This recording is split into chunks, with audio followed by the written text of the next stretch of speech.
انسان جو اپنے بیٹے کو وصیت کرتا ہے وہ اس کے تجربات کا نچوڑ ہوتی ہے اور کمال محبت کے ساتھ اس کی سراسر بھلائی مقصود ہوتی ہے، اور باپ وہ وصیت اپنے بیٹے کو کرتا ہے۔ اور یہاں وصیت کرنے سے قبل کتنے پیار بھرے انداز میں، یا بنیا، اے میرے پیارے بیٹے، احفظ انی اربعن و اربعن، میں تمہیں 4 چیزیں بیان کرتا ہوں اور 4 چیزیں اس کے ساتھ جڑی ہوئی ہیں، تو یہ 8 چیزیں تم یاد کر لو۔ لا یضرک ما عملت معہن، اگر یہ تیرے عمل کا حصہ بن جائیں تمہیں زندگی میں کبھی نقصان نہیں ہوگا، زندگی میں تم شر سے بچے رہو گے، برائی سے بچے رہو گے، نقصان سے بچے رہو گے، تمہارا باطن تمہارا ظاہر اچھا رہے گا اگر ان 4 چیزوں کو 4 چیزوں کے ساتھ جوڑ کر کے اپنے عمل کا حصہ بنا لو۔ فرمایا ان اغنى الغنى العقل، سب سے بڑا غنا، سب سے بڑی دولت مندی، سب سے بڑی ثروت عقل ہے۔ اگر کسی کو عقل کا رزق دیا گیا ہے تو وہ سب سے بڑا دولت مند ہے۔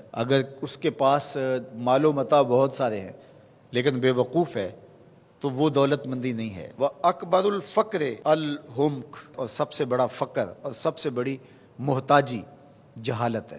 سب سے بڑی دولت مندی عقل ہے، اور سب سے بڑی غربت، سب سے بڑی غریبی اور سب سے بڑا فقر اور محتاجی بے وقوفی ہے۔ وَأَوْحَشَ الْوَحْشَةُ الْعُجْبُ، اور سب سے بڑی وحشت تنہائی عجب ہے، خود پسندی ہے، اپنے آپ کو دیکھنا کہ میں بہت کچھ ہوں۔ جو شخص اپنے آپ کو دیکھتا رہتا ہے اور وقت اپنے آپ کو ہی لوگوں کے سامنے پیش کرتا رہتا ہے بنا سنوار کے، وہ تنہا ہو جاتا ہے۔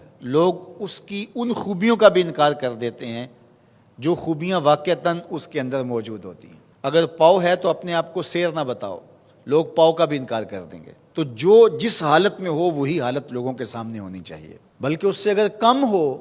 شیخ سعدی نے ایک بڑی خوبصورت بات لکھی کہ تم برے ہو لوگ تجھے نیک سمجھیں یہ بری بات ہے، لیکن تم نیک ہو اور لوگ تجھے برا سمجھیں تو کوئی فرق نہیں پڑتا، تم اللہ کی نظر میں نیک ہو۔ اس لیے تم اگر سیر ہو اور لوگ تمہیں پاؤ سمجھے تو کوئی فرق نہیں پڑتا، لیکن اگر تم اپنے آپ کو پیش کر رہے ہو تو لوگ تمہاری اس حیثیت کا بھی انکار کر دیں گے جو تمہیں حاصل ہے۔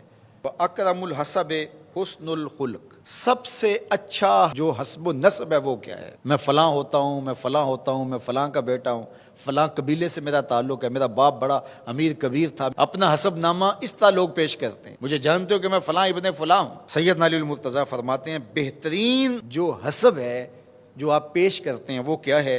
حسن الخلق، تمہارے اخلاق کیسے ہیں، تمہارا خلق گواہی دے گا کہ تم اچھے خاندان کے چشم و چراغ۔ مشکانست کے خود ببوئت نہ کہ عطار بگوئت۔ فارسی کا ایک مقولہ ہے کہ خوشبو وہ ہوتی ہے جو خود بتائے کہ میں خوشبو ہوں۔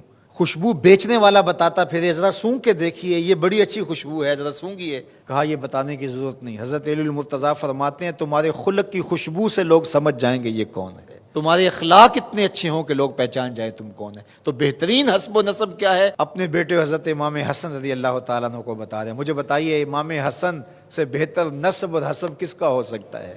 رسول اللہ کی بیٹی کے بیٹے، امام الاولیاء کے فرزند ہیں، رسول اللہ کے نواسے ہیں، بنو ہاشم کے چشم و چراغ ہیں۔ تو انہیں یہ نہیں کہا کہ تم یہ بتاتے پھرنا، بلکہ کہا کہ تمہارا خلق گواہی دے کہ میں محمد کا نواسا ہوں، تمہارے اخلاق گواہی دیں کہ میں نے فاطمہ کا دودھ پیا ہے، تمہارا کردار گواہی دے، تمہاری شجاعت گواہی دے کہ تم علی کے فرزند ارجمند ہو۔ اللہ اکبر۔ پھر حضرت علی المرتضیٰ رضی اللہ تعالیٰ عنہ ان چیزوں کو بیان کرنے کے بعد فرماتے ہیں یا بنیا، اے میرے بیٹے، ایاک والمصادقہ الاحمق، بے وقوف شخص کی دوستی سے ہمیشہ بچنا۔ فإنہ یرید ان ینفعک فیضرک، وہ دل سے چاہے کہ تمہیں نفع پہنچائے لیکن اپنی جہالت کی وجہ سے، اپنی بے وقوفی کی وجہ سے تمہیں نفع نہیں پہنچا سکے گا، تمہیں نقصان پہنچا دے گا۔ کہا جاتا ہے کہ بے وقوف دوست سے دانا دشمن اچھا ہے، تو وہ اسی قول کا مفہوم ہے۔